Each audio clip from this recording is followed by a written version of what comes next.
shu paytgacha hech qaysi content makerlar bilan va hech qaysi odamlar bilan men hali yomon bo'lganim yo'q. Men sizlardan bitta narsa so'rayman. Iltimos, mamlakatga chekka chiqib olib, qanaqadir inqillaydigan, ilinito gap gapiradigan odamlarni aktivini ko'paytirib bermanglar. Bir xil kichkina katta content makerlar sizlar uchun 24 soatlab video olib, content qilib va 24 soat olib uni videosini ishlab sizlarga video qo'yapti. Va o'shalarga bitta like bosib qo'yish sizlar uchun shunchalik qiyin bo'lib ketgan. Menga like bosinglar demayman.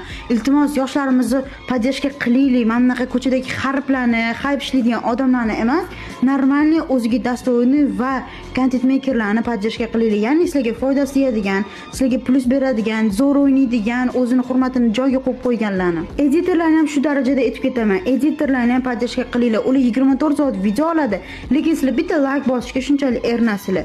Hammani chuvsida o'lib bo'lgan, chunki nimaga aktiv yo'q, o'zbek tomonlama aktiv o'lgan. Sizlarga bitta iltimosim, obuna bo'lib like bosib turinglar. Men hamma kichkina content makerlardan boshlab ko'tarila olmayotgan content makerlarga podдержка qila olay. Ya'ni aktiv bo'lsa ham ozgincha ularga o'zimdan nimadir bering.